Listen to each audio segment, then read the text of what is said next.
it's amazing. It's epic. I mean, what can I say? What better way to spend a great Tuesday with someone as badass as you? You know what I mean? Thank you so much. I'm excited to be here. Awesome, awesome. So, starting with the whole interview now, tell me how this passion for acting started. So, pretty much, I've been in acting since I was really young, and basically, it's not a sad story, but Okay. I was always a little bit of a weirder kid that was very eccentric and over the top. And so, when I first started getting into theater, I realized that I could be myself Mm, through being another character.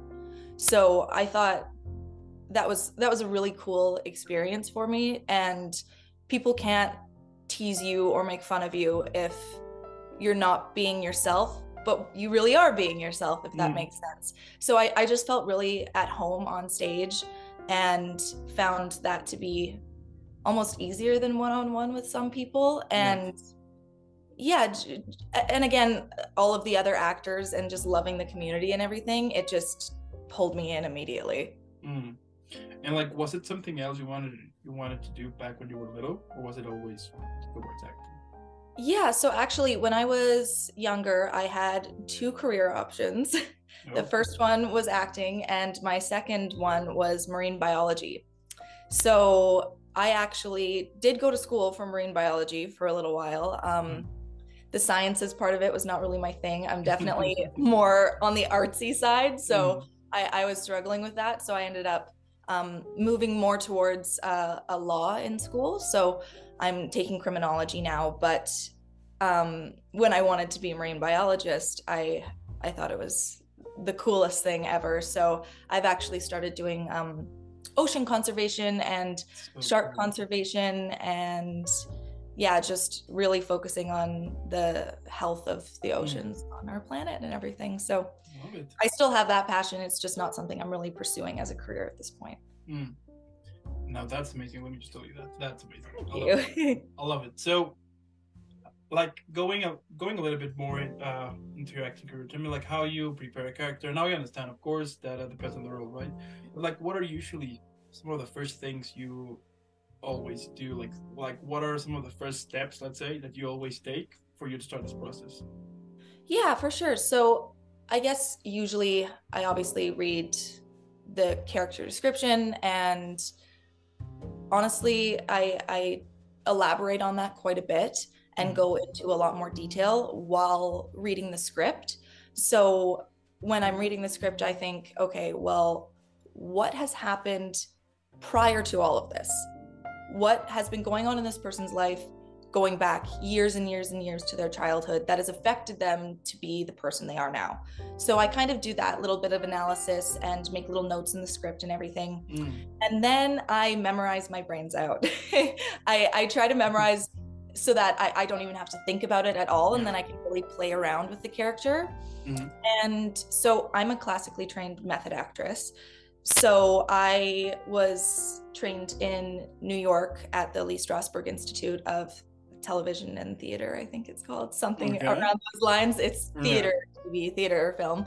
But yeah, so I did a program there, and yeah, just being able to memorize to the point where I can become someone Mm. else, I find to be really important, because if you're stumbling over lines, it's really hard to take on a character, I think. Yeah. So, yeah, that's the first thing. And then I go more into, okay, well, what has the experiences of this character, how does that affect how they speak, their body language, how they react to certain situations? Mm. Are they scared easily? Are they super happy? Are they over the top? And so when I just actually finished a play here in Kelowna called The Mousetrap by Agatha Christie for their 70th anniversary. And I had to do a lot of that. It was set in the 50s, and Oh. there was so much backstory to my character's life and how she got to where she was. So I really just wanted to get into her body, if that makes sense. So that's Mm. kind of my first thing, which is something that quite a few method actors do, and it's just trying to become that person physically and feel what they feel before even speaking the words. So Yeah, yeah, that's the long version. I love it.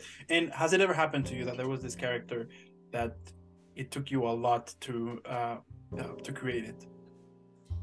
Yeah, so it was my first bigger film that I had ever done. And it was an independent film, but honestly, it just holds such a special place in my heart. It was Mm, such an amazing experience. And that character was really challenging for me because most of the scenes were internal. I wasn't talking to anyone else, or I was just talking to myself. And that was really difficult because I was quite used to being on a stage where dialogue is very important and your facial expressions, as important as they are, they're very exaggerated. So being able to have that camera close up on your face and see all of those emotions that your character's feeling, that was really tricky, especially not having a scene partner to work through that with. mm-hmm. So and she had a lot of emotions and a lot of psychological torment, and it was just, I really had to go deep inside myself and figure out, okay, how do I connect with her and what would I do in this situation? How would my face look? Yeah. So yeah, that was, it was challenging, but definitely an amazing experience. Mm. Now, what has been either the yeah, like the funniest audition you ever had, like that audition that perhaps at the moment wasn't that much of, yeah, wasn't that fun at all, but right now it's, it's a funny story to tell. Yeah, so okay, well, one of them, okay, I have two funny ones for sure. One was when I was younger and I was auditioning for a children's, I guess, toy commercial. That's cool. Okay.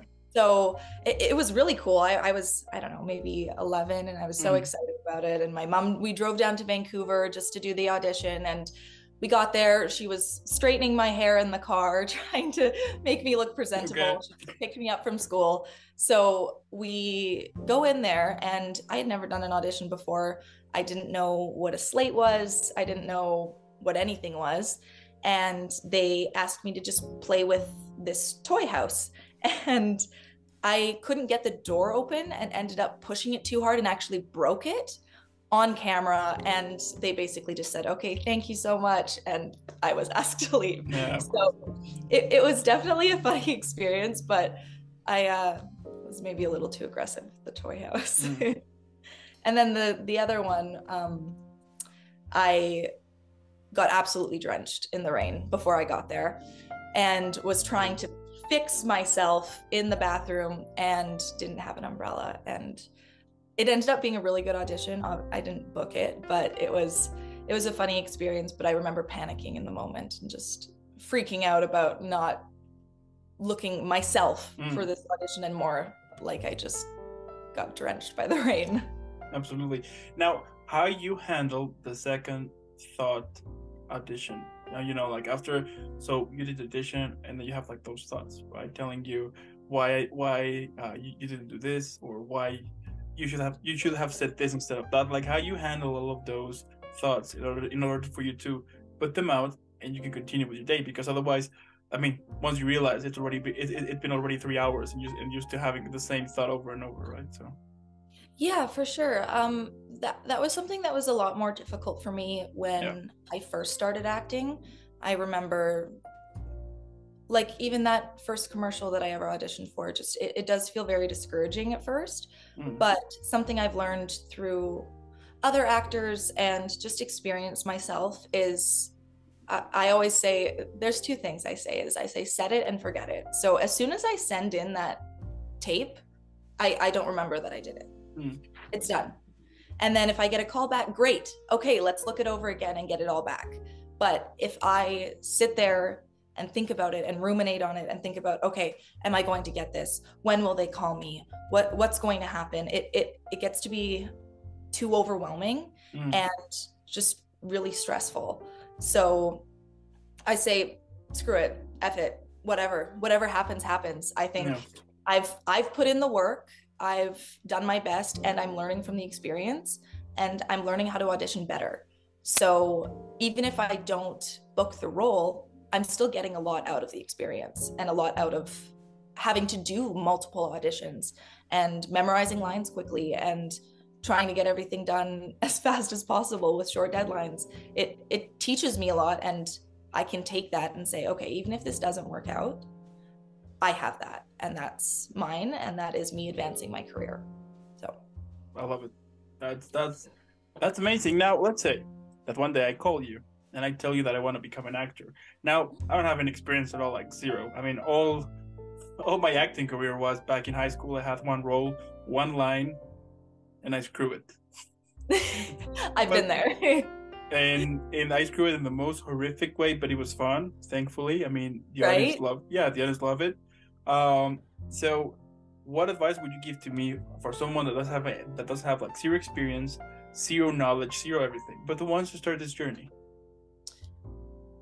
Well, I've actually helped some people get started with their acting careers just a few years ago. My little brother is one of them. So the first thing, obviously, is get a little training under your belt. Obviously, not everyone is born an amazing actor. It's very rare to have that. So, and it also teaches you about the industry, and that is so important. Acting isn't just being an actor. It's having to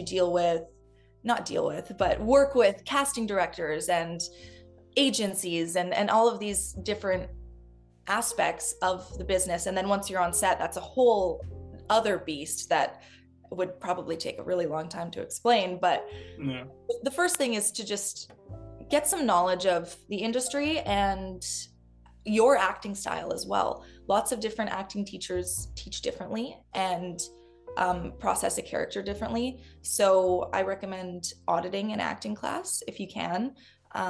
That's what I did, and I ended up finding the coach that worked for me really well. And then I would say just take some preliminary headshots. They don't need to be perfect right away, because chances are once you get an agent, they'll ask you to redo them. I've had that twice at least, where every agency has their own kind of guidelines of what they'd like. So preliminary headshots, and then just start practicing at home. Print out scenes and practice your character development, and just even filming, being in front of the camera. And then of course you need to look for an agent and start getting that under your belt, which can be very difficult, but it's always great to make connections first. So acting classes, meeting other actors, where you can talk to them about their agencies. Is anyone looking for new talent and that kind of thing? So you make the connections first, and then we work on the career afterwards. So yeah. And then of course you need an agent, and then you need to start auditioning and get on your way, and probably get some new headshots too. I love it. I'll make sure to add you on my thank you speech when I win an Oscar. Perfect. Sounds good. All right. I love it. Now, let's say that one day HBO Max, Disney Plus, I mean, you name it, they gather, and then they tell you that they want to make this film, in which basically goes that all of the characters you have played at the moment will gather to celebrate your birthday. Tell me, what would be the name of that film? Oh, the name of it.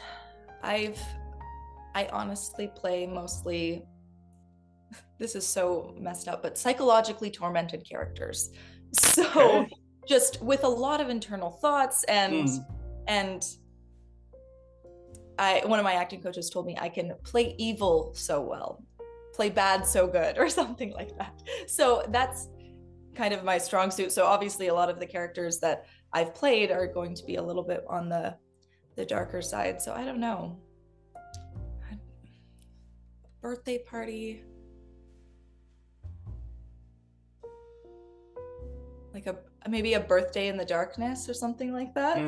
Okay, so I don't know off the top of my head. I'd have to think about that, but definitely something a little bit spookier, and maybe turn it into a murder mystery if I have any say. So basically a really messed up birthday. Probably, yeah. And what genre? With a bit of comedy, Okay, and like what genre But would it like, be? Like horror with comedy? Like what would it be?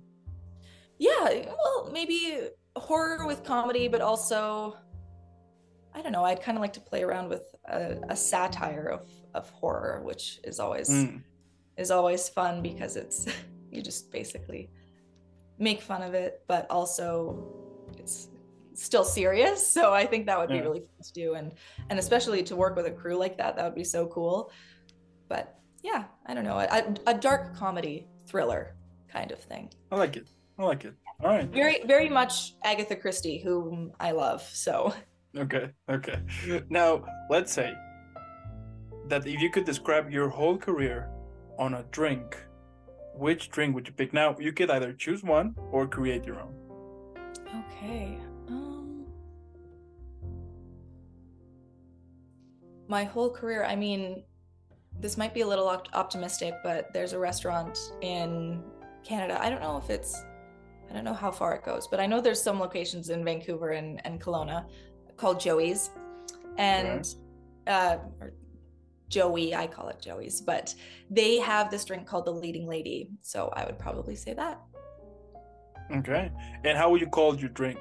Like your own drink? Like how would you call it? Like let's say that if I go to a bar and I want your drink, what would be the name of that drink? Ooh, I'm just trying to think here.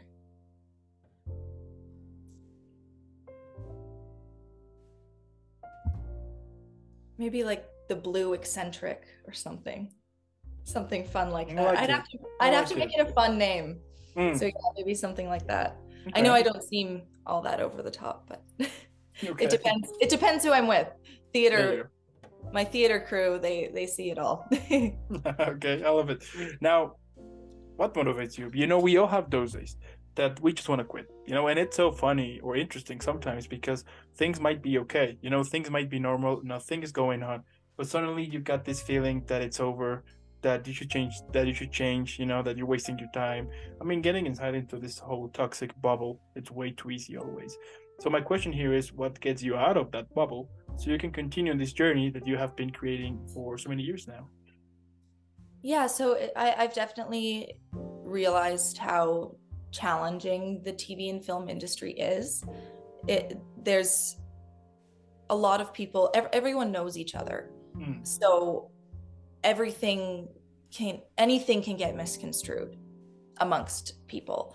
So when I do a lot of auditions or see my friends booking something that I maybe auditioned for, it can definitely get discouraging. But I guess instead of whining about it and thinking about how upset I could be, mm, I say, okay, I'm 21 now. I have a lot of time. I have a lot of training.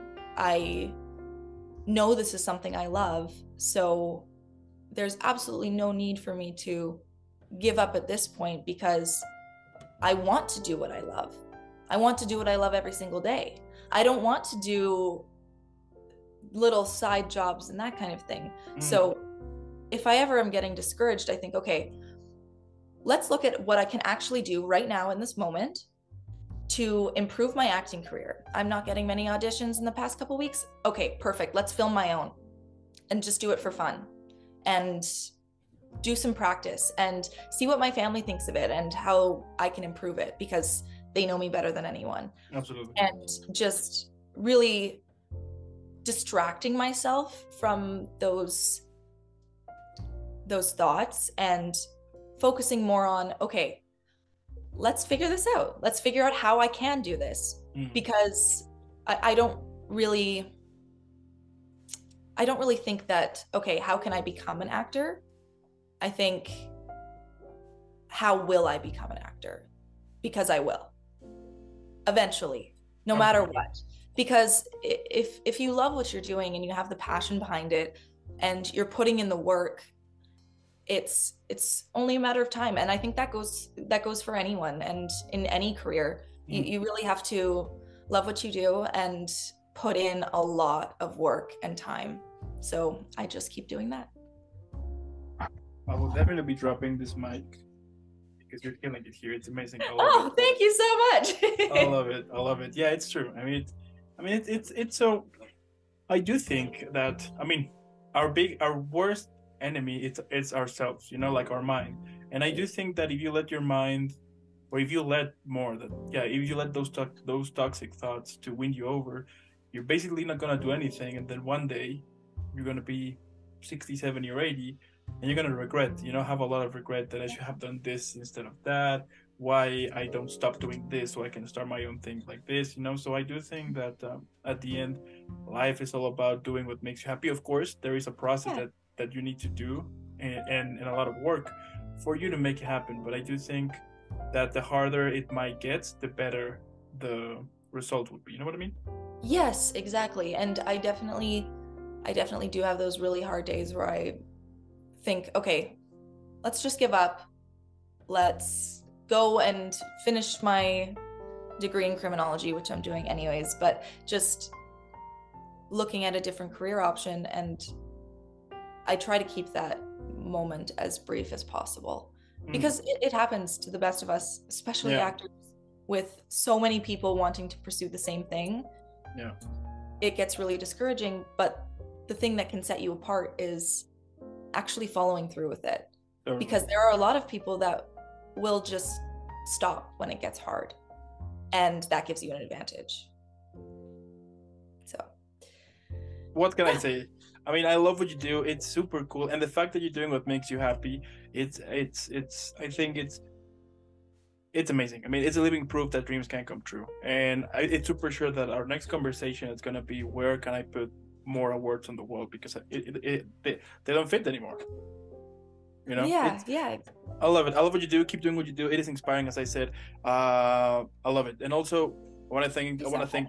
I want to thank those who watch this. Thank you so much. If you are either watching this on YouTube or listening on Spotify or Apple Podcast, I mean the video is over. So go follow Kennedy like right now. I'm gonna leave in the description her link so you can follow her. I mean, let's make her viral. Come on. Hashtag Team Kennedy. She's amazing. And again, thank you so much. Keep Thank inspiring. you. Keep creating stories because I do think there's a lot of people who who get inspired in what you do. So keep doing that, and I'll see you in the next one. Sounds great. Thank you so much for having me. All right.